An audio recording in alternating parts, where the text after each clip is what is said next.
Pulal biak di kanam te khan leitlang pui kadi atia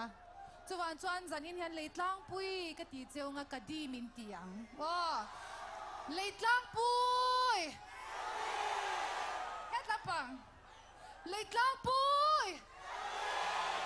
avara ring lo e vai khatleo leitlang pui kan chandon kangai berche ti khain thiamem mangai lal nun nem tiang o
chuan cái tiết lại khăn cần làm điều chính à giờ đến hay cần làm mấy đôi này tụi nghe qua đi cần tiền quá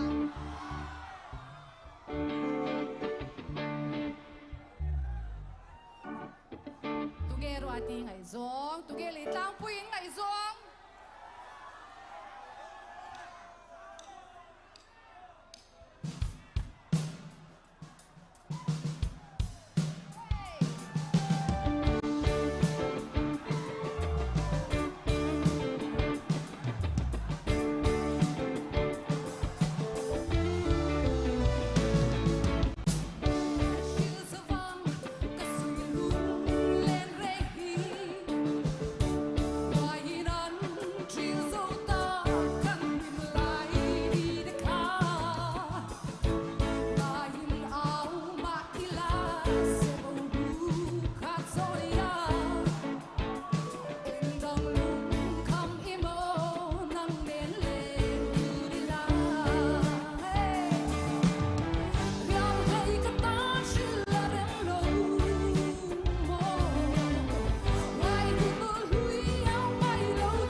ale tuna klemin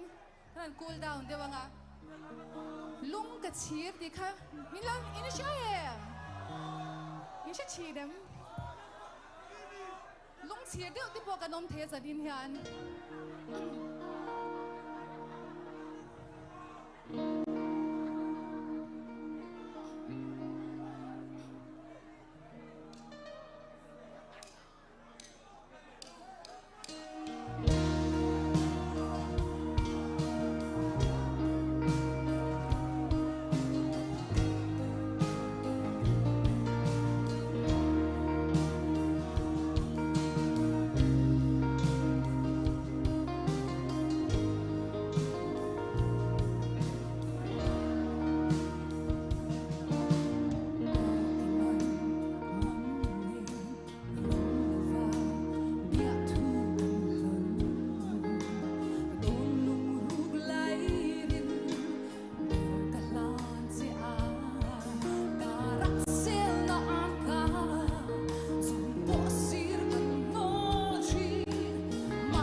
lung len kan sanga mase lung len ka saklai hian in za kan vain in orol kha ka ngai thadu lung le hi ka ngai china lung le hi ka nom ve to china le tlang pui ka ngai em chu ka ngai em nan chu lung len ti hla kan sang e